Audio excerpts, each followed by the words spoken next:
Boa noite, gente. Tudo bem? Estão me ouvindo bem? Então, vamos para a nossa segunda aula desse curso de apologética.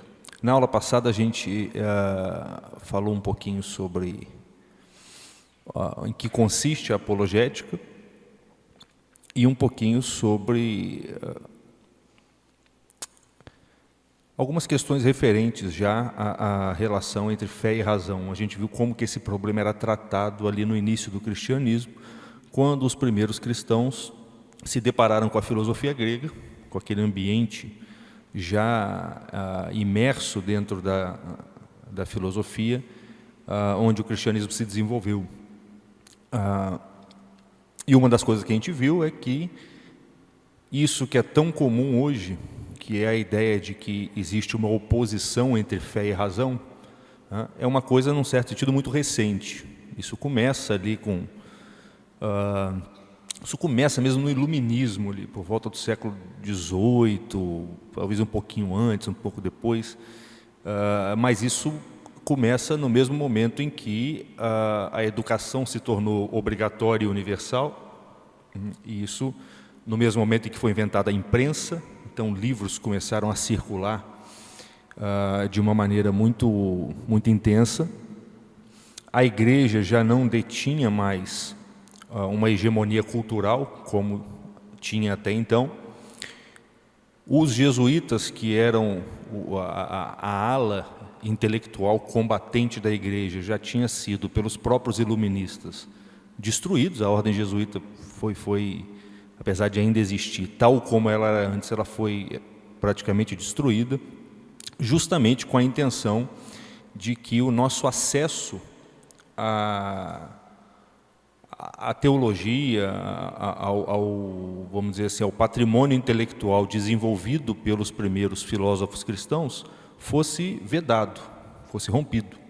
A própria abolição do latim é algo que foi feito, segundo a gente entende, pelos estudos que a gente faz, foi feito nessa intenção. Então, criou-se um abismo entre o primeiro milênio do cristianismo todo, que foi um milênio de desenvolvimento intelectual assim, absurdo, de tal modo que a gente não tendo mais acesso àquilo e sendo bombardeado com uma série de novas mitologias, novas ideologias, novas interpretações da Terra, do cosmos, do mundo, da origem do ser humano, etc., que é o que começa justamente ali a partir do século XVIII. A nossa própria vida sendo tão intensamente modificada com a Revolução Industrial, tudo isso nos colocou praticamente num novo mundo, num novo contexto cultural, psicológico, social, que fez com que essa ideia de que a fé e a razão são coisas opostas, não só entrasse nas nossas mentes, como parecesse até muito razoável, né? Assim, tem um lugar na nossa mente que acha que fé e razão não são coisas conciliáveis. Por mais que nós sejamos cristãos, existe algo em nós que nos inclina a aceitar essa ideia, porque nós ouvimos isso na escola, nós ouvimos isso nos filmes que nós vemos, na televisão e etc.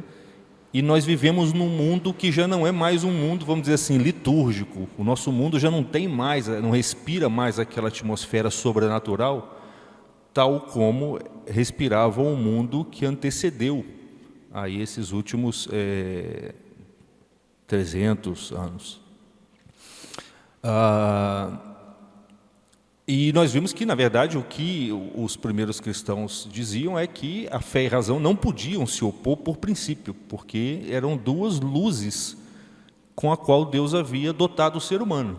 Uma por natureza, quer dizer, o ser humano foi naturalmente constituído, dotado de inteligência, ou de razão, aqui para a gente é a mesma coisa, e uma sobrenaturalmente. Ele dá para o homem, através da graça, que é uma força que é infundida na alma humana, ele dá a virtude da fé, que é uma segunda luz que auxilia a inteligência, complementa a inteligência e, inclusive, capacita a inteligência a aderir a algumas verdades que sozinha a inteligência não poderia alcançar. Então, assim, o verdadeiro cristão, aquele que foi batizado, que está em estado de graça, ele não acredita nas verdades da fé por um ato arbitrário da vontade. Eu decidi acreditar. Não, não é isso. A inteligência dele percebe aquilo como verdadeiro, ainda que ele não possa provar por A mais B aquilo. Mas o padre Garrigou-Lagrange diz, como se fosse a fé é como se fosse um ouvido espiritual que é desenvolvido no fiel, pelo qual ele ouve uma melodia muito sutil, ligando todo o cosmos, toda a realidade, às verdades reveladas, de tal modo que ele percebe que tem uma inteligibilidade naquilo, tem uma lógica, uma ordem, que é muito mais bem explicada a partir das verdades reveladas. É uma coisa difícil de se verbalizar mesmo, mas quem já parou para pensar e para perceber isso sabe do que eu estou falando. Chega um certo momento da nossa vida espiritual que fica muito difícil não crer. Fica muito difícil você não crer, porque você fala assim, não é possível. Isso aqui faz muito sentido, isso aqui é muito real, as coisas realmente acontecem. E, ao mesmo tempo, as verdades que o mundo te oferece se tornam muito pálidas, muito fraquinhas, muito parciais. Elas dão conta de um aspecto ou de outro, mas são muito superficiais. Então, a postura tradicional é essa: fé e razão se complementam. Se complementam. Não como duas metades, mas como duas luzes, uma mais luminosa do que a outra. E que, portanto, auxilia essa outra. Mas nós vimos também que a razão também auxilia a fé, na medida em que aquelas pessoas que ainda não têm fé vão apresentar contra as verdades reveladas uma série de argumentos. E tudo o que elas têm para poder apresentar esses argumentos é a luz da razão. Então, aqueles que não creem, os infiéis, eles vão apresentar contra as verdades reveladas uma série de argumentos, uma série de objeções, baseadas, assim, pelo menos a pretensão de quem argumenta é sempre que aquilo ali seja razoável, seja baseado na razão. Diante dessas pessoas é que a apologética começa a fazer sentido. Quer dizer, ela é uma maneira de você mostrar que, ainda que as verdades nas quais você acredita, ainda que o objeto da sua fé não tenha sido alcançado por você pela razão, mas tenha sido revelado por Deus, a razão não pode se opor a eles, porque uma luz não pode se opor a outra luz. Esse é o grande objetivo da apologética. Não é nem tanto provar as verdades de fé, mas é provar que as objeções contra as verdades de fé são irracionais. Percebem a diferença? Porque tem verdade de fé que não dá para provar. Santíssima Trindade, que Jesus é Deus, essas coisas não dão para provar. Isso aí é uma parcela de luz na qual Deus quer que a gente creia mesmo. Eu vou explicar hoje o que é a fé do ponto de vista racional. Ele quer que a gente creia mesmo, porque vocês imaginam se todas as verdades reveladas pudessem ser provadas pela razão. A nossa soberba já é imensa. Se isso fosse possível, o ser humano se destruiria. Então Deus parece que reserva um percentual da verdade revelada que transcende a razão humana e que por isso a razão humana não pode prová-la, demonstrá-la. Tá? Na verdade, tem uma série de verdades naturais que também a razão não pode demonstrar. É que a gente não está acostumado a estudar essas coisas, e quando a gente quer legitimar a nossa opinião, a gente diz que aquilo ali é racional, mas existem vários meios da razão fundamentar algo, e só uma parcela muito pequena de coisas no âmbito natural, no âmbito da natureza, podem ser demonstradas por A mais B pela razão. É muito pouca coisa. A maior parte das coisas nós acreditamos, porque temos fé na autoridade dos cientistas, dos professores, dos escritores, etc. Uma outra parte, aquela a qual a gente se dedica a estudar. Cada um tem uma profissão, estuda alguma área.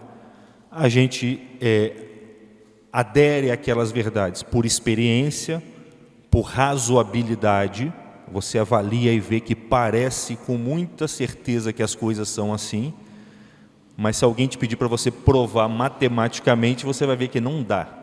Não, eu não consigo provar matematicamente isso, mas a experiência junto com a reflexão me mostra que é praticamente impossível que não seja assim. Mas não é tão impossível quanto é impossível que 2 mais 2 não dê em 4. Então, a matemática, por exemplo, é uma área na qual você pode usar a razão do ponto de vista demonstrativo, assim, é por A mais B, não tem como negar esse tipo de coisa. Agora, a matemática é uma esfera muito pequena da realidade. Todo o restante, biologia, química, cosmologia, física, sociologia, direito, tudo isso está num âmbito sobre o qual a razão tem um poder relativo. Por isso que as pessoas discordam muito nessas áreas. Você não vai ver o professor de matemática entrando em sala falando, gente, descobriram agora, teve uma descoberta nova, 2 mais 2 não é mais 4. Então, quando você for pegar o troco na padaria, lembra disso, 2 mais 2 não é mais 4, é 26. Não faz sentido esse tipo de coisa. Mas no campo da história, da sociologia, da química, a sua mente não recusa isso, porque você sabe que tem algo nessas áreas que não pode ser demonstrado absolutamente pela razão. O mesmo acontece com as verdades reveladas. Algumas coisas da verdade, alguns dados revelados podem ser provados e demonstrados pela razão. Outros não. Só que como as verdades da fé estão acima da razão, esses dados que não podem ser demonstrados, eles não podem ser demonstrados porque eles transcendem a razão. Eles transcendem a razão. No campo da natureza, o que a razão não consegue demonstrar é porque é confuso. Se você vai estudar, por exemplo, uma coisa como a sociedade, é muito confuso estudar a sociedade, porque envolve o interesse das pessoas, o sentimento, as decisões, a imprevisibilidade do mundo humano. Então, a sua razão não pode calcular demais em cima da sociedade, porque o objeto é confuso e imprevisível. Então, por isso, tem coisas na realidade natural, no mundo físico aqui, que a razão não dá conta do ponto de vista exato. Por isso que a gente diz que as ciências naturais não são exatas. Tem um grau de inexatidão ali que vem do fato de que as coisas naturais são confusas, elas estão em movimento, elas se mesclam umas às outras. Agora, no campo da fé, do sobrenatural, as verdades que a razão não alcança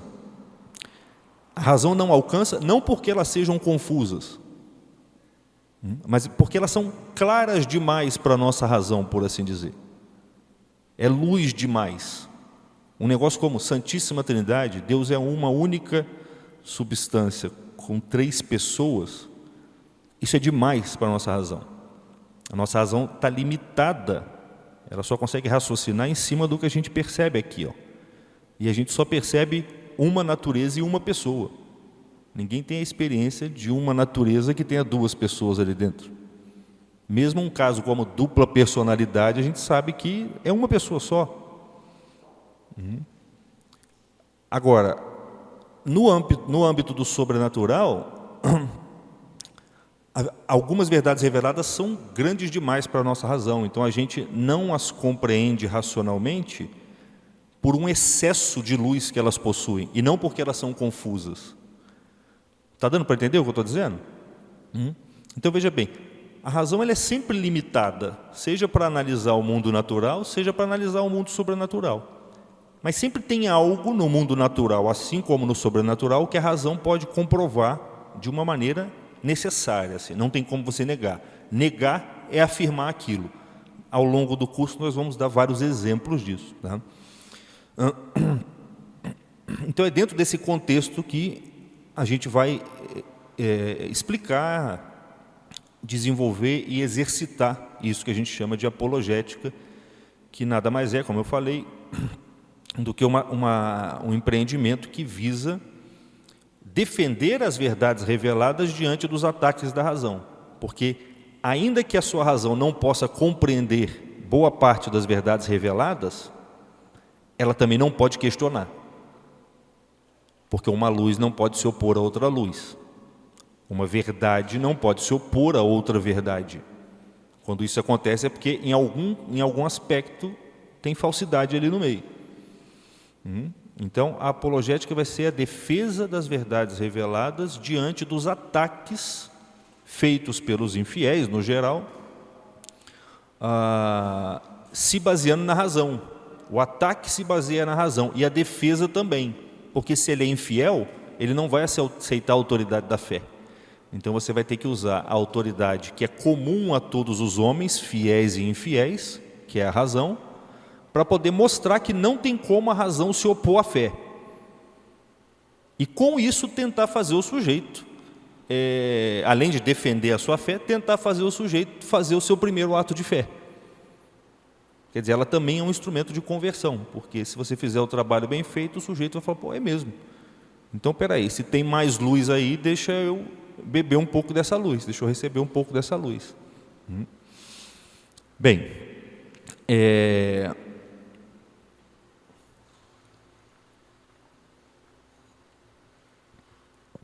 uma parte da apologética que ela é mais saborosa, que é quando a gente pega os vários temas e começa a mostrar por que aquilo ali está errado. Então, sei lá, vamos pegar, não vamos fazer isso agora, mas um exemplo a gente poderia pegar assim, o tema da evolução das espécies, do Darwin, e começar a mostrar as imprecisões racionais que tem nessa teoria. São inúmeras, a gente poderia mostrar. Ou poderíamos pegar um tema como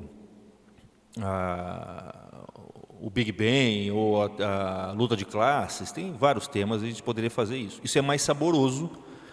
É saboroso, por um lado, porque compreender a verdade das coisas gera um deleite. Quando você entende uma coisa, essa luz da razão, ela te dá um deleite. A sua inteligência repousa. Do mesmo jeito que a sua língua repousa no saboroso, a inteligência repousa no verdadeiro. Então isso é gostoso. Mas também é muito gostoso porque atiça a nossa soberba.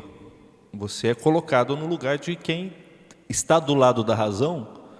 É bom por duas razões, seja porque a sua razão repousa no verdadeiro, mas seja porque o seu ego também salta por cima do ego dos outros. Ainda mais hoje, com esse ambiente de internet, a apologética ela vira uma arma perigosa, porque você pode estar dando tiro nos outros e um na sua cabeça ao mesmo tempo sem perceber, porque você vai aumentando a sua soberba, Por que eu estou dizendo isso? Porque a gente ainda não vai entrar nessa parte mais crítica, vamos dizer assim, mais analítica, porque eu acho importante que a gente primeiro entenda muito bem o que é a razão, como é que ela funciona, o que é a fé também. É claro que todo mundo aqui sabe por experiência o que é a fé, mas é importante saber conceitualmente o que ela é também, até para diminuir a nossa pressa um pouco e a gente conseguir ter o máximo de cautela e de prudência no exercício da apologética e a gente acabar não caindo a partir da prática de algo que serviria justamente para a defesa da nossa fé, para a nossa edificação e para a conversão dos outros. Tá, eu vou pedir a paciência, daqui a algumas aulas a gente vai começar já a analisar alguns temas, mas eu vou continuar o que a gente falou na aula passada, especificando um pouco melhor algumas coisas. Olha só, a tradição, ela reconhece de modo geral dois tipos de revelações. Dois tipos de revelações. Tem a revelação no sentido mais ordinário que a gente usa cotidianamente, que é aquela revelação feita a partir da encarnação de nosso Senhor Jesus Cristo, do que Ele viveu, do que Ele ensinou. Isso é o que nós chamamos de revelação no sentido mais ordinário. Quer dizer, Deus, a segunda pessoa da Santíssima Trindade, se uniu com a natureza humana, veio até a Terra e ensinou coisas para os homens, pregou ali uma doutrina, um conhecimento, deixou sacramentos, etc. Isso aí é a revelação cristã, vamos dizer assim. Mas todos os santos padres e os grandes teólogos e doutores da igreja diziam o seguinte, uma coisa que é muito óbvia, porque não só do ponto de vista racional, como do ponto de vista da própria Escritura, isso está na Escritura, eles reconheciam uma revelação anterior a essa, que não é a dos judeus, não. Tá? Vamos colocar a dos judeus junto com a do Cristo aqui. É uma revelação que eles chamavam de revelação natural. É uma revelação que Deus faz ao homem por meio das próprias criaturas, por meio da própria natureza. Como é que isso funciona? Isso funciona assim. Vocês imaginem que um artista, quando produz uma obra, ele deixa algo dele naquela obra. Aquela obra fala um pouco dele. Ela fala também de outras coisas, porque aquele artista não existe sozinho, ele existe num mundo cheio de coisas, então ele escreve um livro falando de outras coisas, mas é claro que lendo aquele livro você também compreende algo daquele artista, além de compreender algo sobre as outras coisas da qual o livro fala. Está dando para entender o que eu estou dizendo? Agora vocês imaginem que esse artista é Deus, ele cria as coisas, e essa obra que ele cria não pode falar de outra coisa, só pode falar dele, pelo simples fato de que não tem outra coisa. Diferente do artista que está no mundo, junto com outros seres, Deus está sozinho, ele é absoluto. Absoluto quer dizer, ele não está ao lado de nada, ele está solto. Absoluto é solto de, ele existe independente de qualquer outra coisa. Então, se esse ser absoluto resolve produzir uma obra, criar, é claro que essa obra vai trazer vestígios, como diz São Boaventura, vai trazer vestígios que falam, que apontam para o autor dessa obra. E só para o autor dessa obra, para mais nada. Porque ela só poderia falar dele, não existe mais nada ainda. Vai passar a existir a partir dessa obra que ele vai fazer. Então todos os santos padres, os doutores da igreja vão falar, olha só, a criação, o conjunto das criaturas já é um livro sagrado, liber mundi, como diz São Tomás de Aquino. A natureza já é um livro sagrado. Inclusive Adão não precisava, os mais próximos lá de Adão não precisavam de escritura, porque a inteligência deles não estava tão embotada como a nossa, e eles conseguiam ler na própria natureza isso. Até mais do que isso, Deus falava diretamente com eles. E é inclusive por isso que a Bíblia, que as Escrituras se remetem o tempo inteiro às criaturas. Hoje mesmo alguém estava me perguntando o que quer dizer uma terra que emana leite e mel. Então, se vocês repararem, as Escrituras estão falando o tempo inteiro das criaturas. É a sarça ardente, são as águas, é a pedra, entendeu? É um ramo de oliveira, é a serpente, é o leão e assim por diante.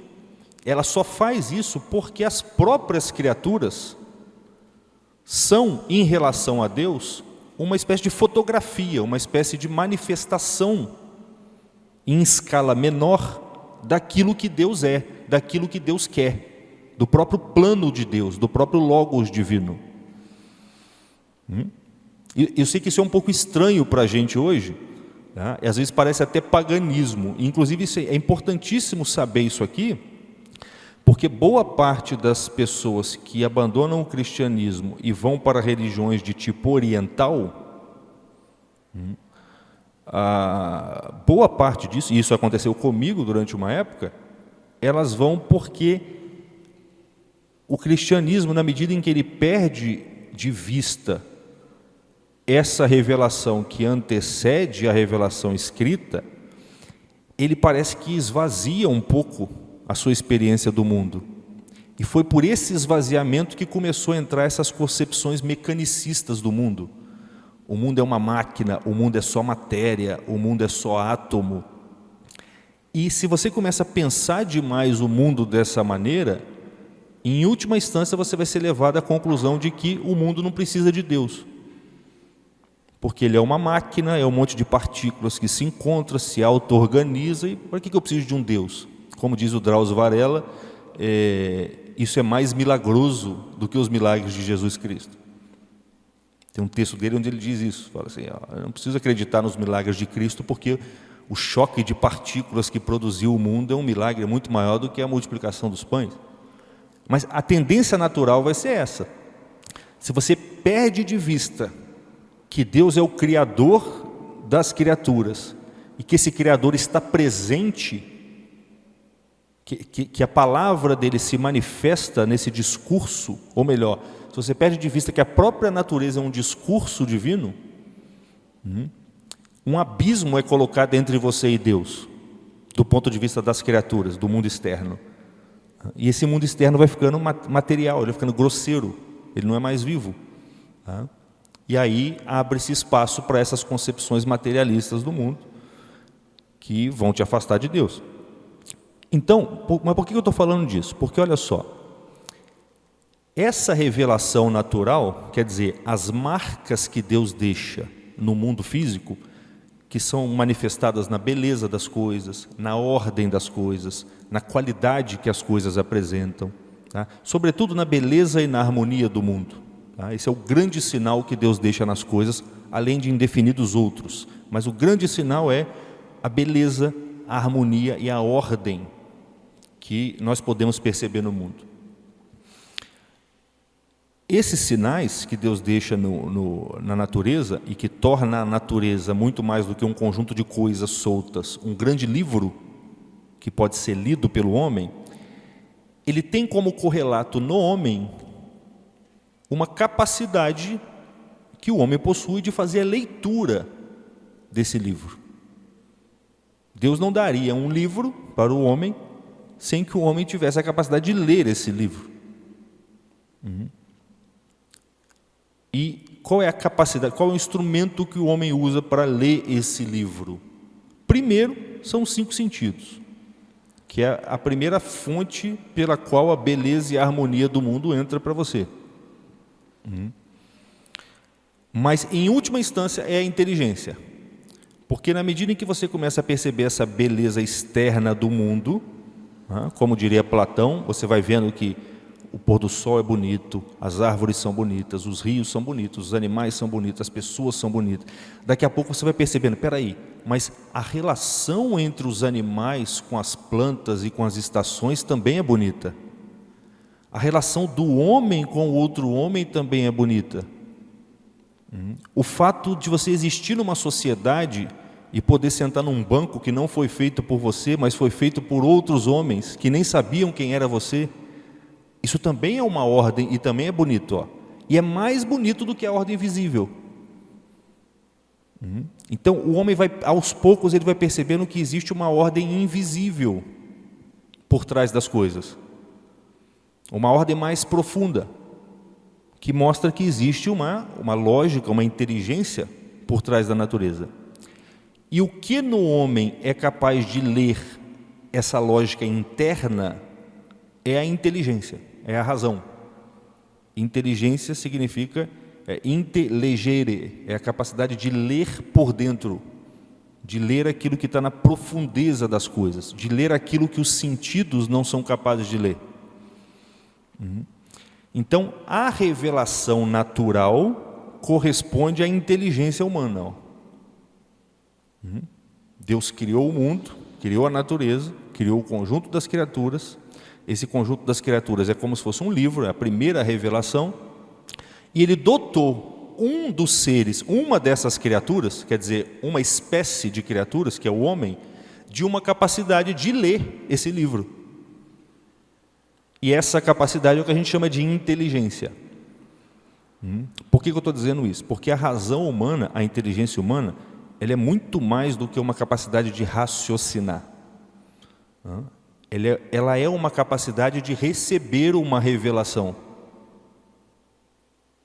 Uma revelação que é natural. A inteligência humana ela é como se fosse uma cera na qual as coisas do mundo são impressas. Você vai recebendo a verdade que as coisas vai te mostrando. Ela é passiva, ela não é ativa.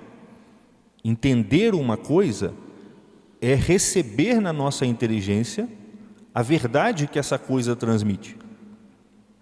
E se as coisas transmitem verdades, elas estão revelando alguma coisa, elas estão mostrando alguma coisa. Um grande teólogo chamado Joseph Pieper, ele dizia isso: a razão, tal como São Tomás de Aquino, Santo Agostinho, Platão, Aristóteles entendiam, não é uma simples capacidade de raciocinar, como nós somos levados a crer hoje. Ela é uma capacidade de receber uma informação, uma revelação natural. Por si só, ela não pode receber a revelação sobrenatural, que vai depender da fé. Mas a revelação natural, ela foi feita para recebê-la. Vocês conseguem entender o que eu estou dizendo? Sim? Diga.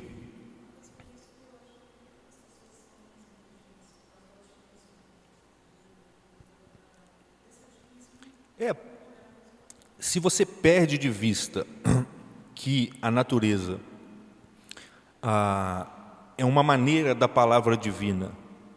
Quem já leu o livro da sabedoria, sabe do que eu estou falando? Leia o livro da sabedoria. O livro da sabedoria está inteiramente, o tempo todo falando disso. Eu estava junto com Deus quando Ele fez tudo isso. E eu estou nas praças, nas montanhas, nas fontes, gritando o tempo inteiro para os homens, mas os homens não me ouvem. Essa sabedoria a tradição assimila com o próprio Cristo, é o Logos divino. Então, o que se manifesta nas coisas, o que se manifesta nas coisas é o próprio Logos divino, é o Verbo divino. Deus fez as coisas com a sua palavra. A palavra manifesta o verbo interior, a ideia. Então é o próprio Cristo que se insinua para a razão humana através das criaturas. Por que eu estou chamando a atenção para isso? Porque a gente tem que entender muito bem o que é a razão humana. Ela não é uma calculadora que nós temos. Ela é, antes de tudo, uma capacidade de receber uma verdade que se manifesta para nós através das coisas. E essa verdade já é o Cristo, em alguma medida. Porque as coisas foram feitas por meio do Verbo. E se elas trazem alguma marca, elas trazem a marca do seu Criador. Estão percebendo? Então, se você perde a ideia de que as criaturas possuem uma espécie de tecido revelador, o que é uma coisa muito, muito óbvia, porque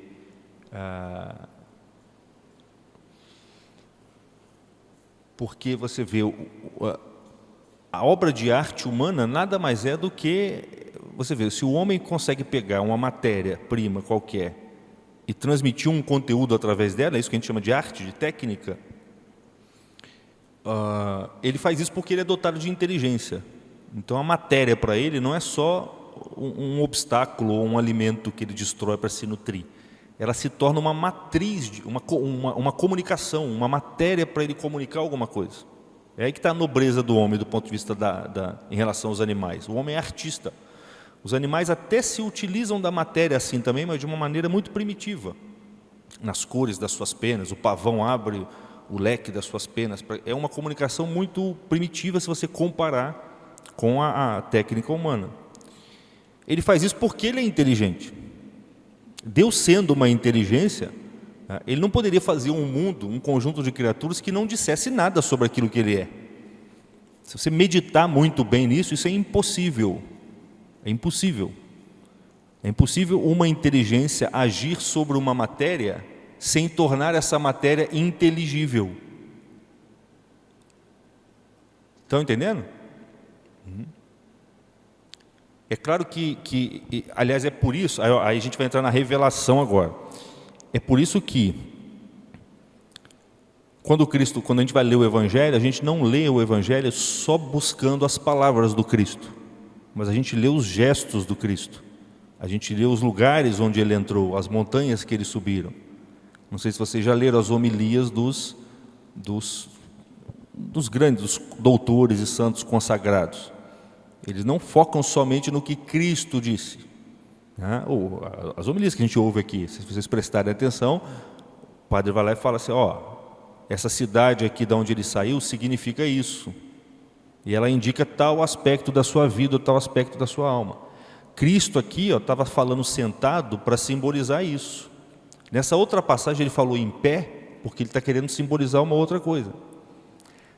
Pensem bem, se Cristo é a verdade, cada gesto dele, cada passo dele, cada cena do drama da vida dele, está dizendo alguma coisa para a gente. É por isso que a gente medita na paixão de Cristo. O que significa que Deus caiu com a cruz, caiu 3 vezes ao carregar a cruz? Ele está dizendo alguma coisa para a gente com aquilo. Num certo sentido, isso já acontecia com as criaturas. Ele já está dizendo algo para nós com a chuva, com a neve, com a terra, com o céu. E por isso que quando ele vai falar, ele se refere ao que nas parábolas? Ao trigo, ao céu, à terra, à chuva. Estão percebendo? E a própria vida do Cristo, os gestos, o caminhar, os movimentos que ele faz, são imagens inteligíveis. Aquilo não é só Na nossa vida não é assim, por quê? Porque nós não somos uma inteligência, nós temos uma inteligência. Então, às vezes eu aceno para uma pessoa e isso tem um sentido. Mas às vezes uma pessoa acena para mim lá do outro lado porque ela achou que eu acenei para ela, mas eu só estava coçando a cabeça. Quer dizer, às vezes as coisas que eu faço têm sentido, às vezes não. Mas por quê? Porque eu não sou o Logos divino. Eu tenho uma capacidade lógica aqui, eu participo desse Logos em algum grau. Mas o Cristo não. O Cristo, tudo o que ele faz tem algum sentido.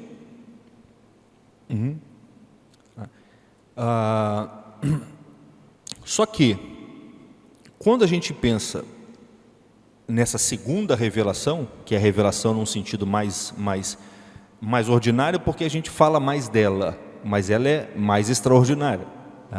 A encarnação é um acontecimento mais grandioso do que a própria criação. Então ela é uma revelação extraordinária, eminente. Essa revelação, ela faz chegar até nós pelo próprio veículo dela, que é um Deus encarnado, que é um Deus que se faz homem. Ela já mostra que ela está fazendo chegar até nós ordens, verdades, que transcendem a nossa capacidade racional. Os próprios milagres atestam isso. As coisas que Cristo diz, as coisas que acontecem com Ele. O sujeito morre e ressuscita. O sujeito sobe aos céus. Ele fala que Ele é homem, é filho do homem, mas é filho de Deus ao mesmo tempo. Essas coisas estão além da nossa razão. E se Ele quer que nós compreendamos essas coisas, se Ele quer que nós aceitemos e compreendamos essas coisas, Ele tem que nos dotar de uma capacidade pela qual nós possamos aderir a essas coisas, a essas verdades. É aí que entra a fé.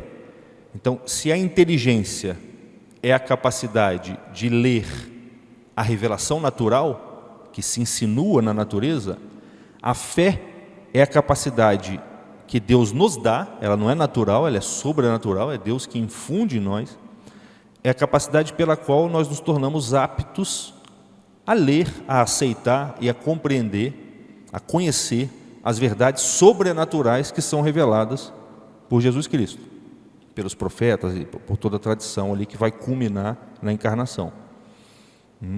Então vocês vejam que fé e razão são coisas análogas.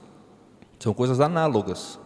São parentes, Só que cada uma está numa escala diferente. Até por isso elas não poderiam se opor. Você só pode opor mesmo coisas que estão numa mesma escala. É por isso que não dá para opor direito Deus e o diabo. Dá para você opor o diabo a São Miguel. Dá para você pensar essa oposição, mas Deus e o diabo está servindo Deus. Não tem essa. Ele foi criado por Deus, eles estão em ordens diferentes. Mesma coisa, a fé diz respeito a uma ordem sobrenatural. A razão diz respeito a uma ordem natural. Só que tem um detalhe. A ordem natural fala da mesma coisa que a ordem sobrenatural fala. O mundo natural, ele fala de Deus para a gente. Ele fala de Deus. Sim, e por isso ele serve a fé. E a revelação fala da mesma coisa, fala de Deus. É claro que a revelação, como eu disse, ela fala mais. Porque uma coisa, o exemplo que eu costumo dar para os meus alunos, uma coisa é vocês ficarem me vendo, quer dizer, na escola onde eu dou aula, todo dia eu chego, aí os alunos ficam reparando, né? A roupa que você usa, o carro que você usa, a música que você está ouvindo no carro. Aí disso ele vai tirando um monte de conclusão sobre você. Isso seria o quê? O esforço humano, racional, de compreender algo das coisas a partir da natureza. Percebe? Você está observando o fenômeno, usando a sua razão para coletando vestígios, a música que ele está ouvindo hoje, o tipo de roupa que ele usa, o corte de cabelo dele. Por esses vestígios você vai, de algum modo, compreendendo algo da essência daquela pessoa. Só que, com esse procedimento, os meus alunos vão conseguir chegar a um número muito pequeno de verdade sobre mim. Eles vão alcançar alguma coisa, estão sujeitos a vários erros, mas assim, é um instrumento de conhecimento legítimo, que deve ser respeitado. Aliás, Deus deu a razão para a gente para que a gente possa fazer isso.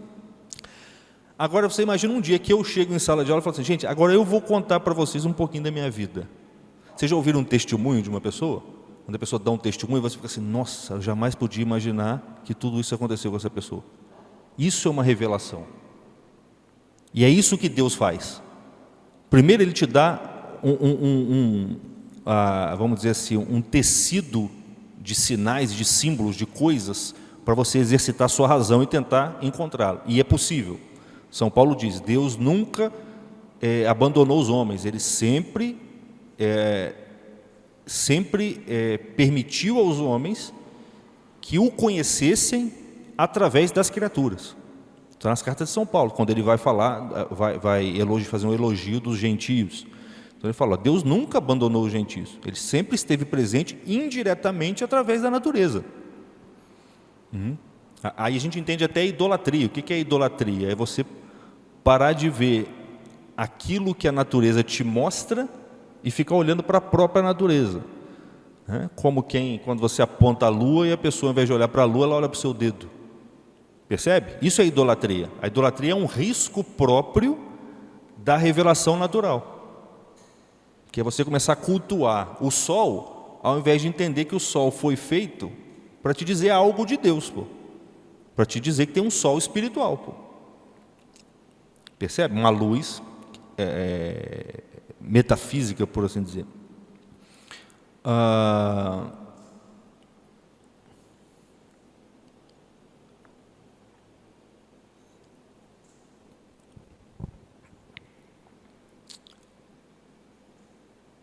Mas o fato é que existe então essa revelação sobrenatural que ela equivale, nesse exemplo que eu estava dando, a um testemunho. Agora é Deus que veio e falou um monte de coisa dele para você.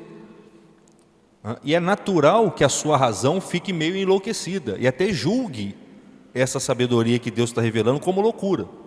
Isso que falou, a sabedoria divina para os homens parece loucura. Parece loucura, mas o que é loucura para Deus é mais sabedoria do que a maior das sabedorias humanas.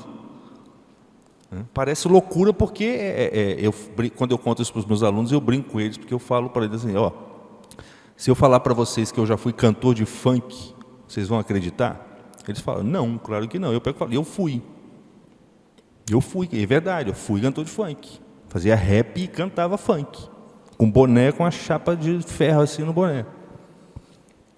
Olha só, quem ia descobrir isso? Na época não tinha máquina digital, ninguém tirou foto. Eu gravava em fita cassete, que nem existe mais. Ninguém vai saber disso, só se eu contar. Qual é a contrapartida de uma revelação como essa? Você pode acreditar ou não. Isso não pode ser provado.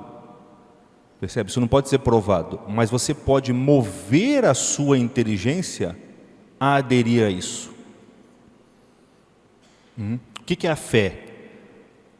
A fé, olha só, se eu falo assim para vocês, para a gente começar a caminhar para o final. Se eu falo assim para vocês, todo homem é mortal, Sócrates é homem, logo Sócrates é mortal. Tem como duvidar de um negócio desse? Não tem como duvidar de um negócio desse. Se todo homem for mortal, e se Sócrates for homem, Sócrates tem que ser mortal, não tem como. Isso é o que a gente chama de dedução lógica. Isso é um conhecimento racional que não tem como você negar. Com as verdades reveladas não dá para fazer isso. Eu não posso deduzir para vocês aqui, nem eu posso fazer isso, que eu fui cantor de rap, de funk. Não dá para fazer isso. E nem vocês menos ainda vão conseguir concluir isso do pouco que vocês me veem. Percebe? Então, qual é a única opção? Vocês podem crer no que eu estou falando. Vocês podem crer no que eu estou falando. E o que é crer? Crer é quando a sua inteligência, não podendo aceitar algo por força da dedução lógica, como nesse exemplo que eu dei agora, o professor de matemática não precisa ficar, ele não precisa ficar fazendo muito esforço para vocês aceitarem que 2 mais 2 vai dar 4. Ele demonstra. Demonstrar é o seguinte, a sua inteligência tem que aceitar, não tem jeito. Quando você não pode demonstrar uma coisa, a sua inteligência não vai aderir àquilo por necessidade. A própria verdade não vai conseguir, não vai ser suficientemente forte para mover a sua inteligência a aceitá-la. Porque ela não é uma verdade lógica. Estão compreendendo isso? Então você vai ter que fazer uma forcinha para a sua inteligência aceitar aquilo. Então você move a sua inteligência na direção daquela verdade, para que ela aceite aquilo. Isso é a fé. Santo Agostinho diz, fé é pensar concordando. Então você está pensando numa verdade revelada, mas a própria verdade por si mesma não tem força para fazer a sua inteligência aceitar. Essa força vai vir de onde? Primeiro, de você. Você vai mover a sua inteligência naquela direção. Só que aquela verdade, ela é muito... Fazer isso com as pessoas é fácil. Por exemplo, quando eu falo aqui que eu sou funk, que eu fui cantor de funk, algumas pessoas ainda devem ficar com dúvida. Ele deve estar falando só como um exemplo aqui para dar aula. Não, mas não é exemplo. Realmente aconteceu. Aquelas que me conhecem mais, por exemplo, sei lá, a Érica aqui, ela fala assim, não, mas o Sérgio, sei lá, até hoje ele não me enganou, de nada, confiar. Aí a pessoa confia. Então, o que faz você mover a sua razão pela vontade, para que ela aceite aquela verdade que foi revelada, é a confiança que você tem na pessoa que está revelando. Sabe quando alguém te conta algo, você fica assim, cara, não tem porquê essa pessoa mentir para mim. Não tem porquê. E você acredita. O fato é que as pessoas são muito complicadas, e sempre existem em nós regiões, pelas quais nós podemos acabar falando uma mentira. Então, mesmo nesses casos, ainda fica um sentimento de suspeita. Eu vou acreditar, acredito nessa pessoa, ela nunca mentiu para mim, acho que não tem porquê. Se ela estiver mentindo agora, paciência. Me fez de trouxa, eu não confio mais. Agora, quando Deus te revela alguma coisa, não tem como ele mentir. Não tem como ele mentir. Quando Deus te fala alguma coisa sobre ele, a possibilidade do engano e da mentira, ela está fora de questão, pela própria definição de Deus. É claro que isso aqui que eu estou falando vale para a gente que é cristão, que já fez o ato de fé. Para um ateu, a gente vai ter que usar um discurso diferente. Primeiro tem que provar para um ateu que Deus existe, depois que se ele existe, ele não pode mentir, para aí você conseguir chegar nesse ponto. Mas a gente está na introdução aqui. Então, Deus te revela uma série de coisas e não tem como você duvidar do que Ele te revela. E por isso você vai lá e força a sua inteligência a aceitar aquilo que Ele te revelou. Mas como aquela verdade que Ele te revelou é grande demais para a sua inteligência, só pela sua força ela não consegue aceitar aquilo. Ela não consegue. Mesmo se você forçar, vocês já ouviram gente falar assim, eu tento acreditar nesse negócio da religião, mas eu não consigo. Quando ele fala, eu tento acreditar, quer dizer que ele está forçando a inteligência dele para ela aceitar. Mas ele não consegue. O que está faltando ali? Está faltando o que a gente chama de graça. Então, a fé, ela é a inteligência, ela é uma adesão da inteligência a uma verdade revelada, adesão que só pode ser dada quando a inteligência é movida pela sua vontade, já que aquela verdade por si só não tem força para te convencer, ela não é lógica, certo? Então, a fé é uma adesão da inteligência a uma verdade revelada, a adesão que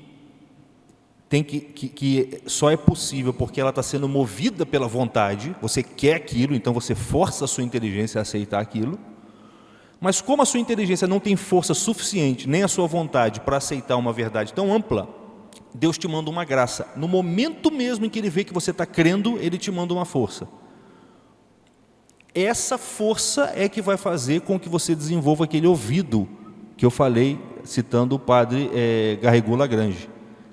Essa força da graça é que vai começar a gerar na sua alma aquela impressão assim, nossa, não é que eu estou acreditando nesse negócio mesmo e que agora eu não consigo não acreditar mais? Não é que isso está me parecendo realmente evidente? Isso aí, uma pessoa não consegue ter somente forçando a sua inteligência a aceitar uma verdade revelada. Isso aí é o próprio Deus que está se manifestando para você, ainda que você não esteja percebendo, Ele está se manifestando pela graça, e é como se Ele desenvolvesse a partir disso em você uma confiança. E aí você consegue aderir àquela verdade. Então, a fé, ela é uma capacidade pela qual você adere a uma verdade revelada. Essa adesão não é lógica, então ela não é natural, ela tem que ser forçada pela sua vontade, mas a sua vontade não tem força suficiente para isso, porque essa verdade revelada é muito grande. Então Deus manda a graça, que ilumina a sua inteligência e convida a sua vontade. Como diz São Tomás, a graça ilumina a inteligência para você ver a inteligibilidade daquilo, a verdade daquilo, e convida a sua vontade. Quer dizer, ela soma a força dela à sua vontade, para que a sua vontade consiga impulsionar a sua inteligência a aceitar aquilo. E quanto mais você aceita aquilo, pela força da vontade, mais você vê daquilo. E quanto mais você vê, mais você ama aquilo. E aí a fé vai se unir na caridade. Quer dizer, a sua inteligência, onde está enraizada a fé, vai se unir na sua vontade, onde está enraizada a caridade. Isso é o motor da sua santificação, que se for progredindo, no final você vai estar vendo essas coisas. Aí é chamada contemplação infusa. Você começa a ver, tem santo que vê a Santíssima Trindade. Ele volta e fala, não dá para explicar, mas eu vi. Por que ele viu? Porque nele a fé e a caridade estão perfeitamente unidas. E a iluminação da inteligência e a atração da vontade por Deus, pela graça, é muito grande. Aí aquilo vai se tornando manifesto, é o conhecimento que vem pela fé, como diz as Escrituras. O que eu quis fazer aqui hoje? Quis explicar essas duas ordens de conhecimento, o conhecimento racional e o conhecimento que vem pela fé, que é mais complicado, a gente vai falar disso em outros momentos, mas para mostrar para vocês que existe uma razoabilidade na fé. Existe uma razoabilidade, não é uma simples adesão do nada a uma coisa que te falaram como se fosse uma história da carochinha. Não é isso. Tem uma mecânica, tem um processo psicológico ao qual se soma a força da graça, pelo qual o ser humano se torna capaz de crer em coisas que para a maior parte dos homens, não vou dizer a maior parte, mas que para os infiéis são completamente absurdas. Eu me lembro quando eu não acreditava, quando eu não cria, eu falava assim, cara, isso é completamente absurdo, não faz sentido nenhum. Deus virar um ser humano, não tem sentido nenhum um negócio desse. E é assim que parece para muitas pessoas. A apologética, por que a gente tem que partir desse ponto? Porque a apologética vai fazer a ligação entre essas duas coisas. Você vai usar a razão, que trabalha em cima da revelação natural, para conduzir o sujeito, para defender a sua fé e para conduzir o sujeito até o primeiro ato de fé dele, onde a graça vai começar a mover a vontade dele, iluminar a inteligência dele, para ele começar a ver esse mundo maravilhoso, essa verdade maravilhosa, diante da qual as verdades racionais ficam até pálidas. Tá? É isso, gente. Eu só vou precisar fazer uma coisa. Hoje eu não vou poder responder perguntas, tá? Porque como atrasou um pouquinho, a minha esposa precisou vir hoje para conversar com o padre. Os meus filhos estão na casa dos avós e a gente precisa resgatá-los lá. Mas se as dúvidas que vocês tiverem, por favor, anotem. Vocês podem ou me procurar pela internet ou na aula que vem a gente começa a responder nessas dúvidas. Deu para entender mais ou menos? Sim? A gente vai voltar nesse tema. Todos esses temas são circulares. A gente vai voltar neles várias vezes e vamos esclarecendo cada vez que a gente retornar a eles, para que a coisa fique bem clara. Então a gente está na fase de entender os instrumentos que a gente vai usar para poder de fato exercer a apologética. Tá bom? Então obrigado pela presença. Desculpa não poder responder às eventuais perguntas hoje.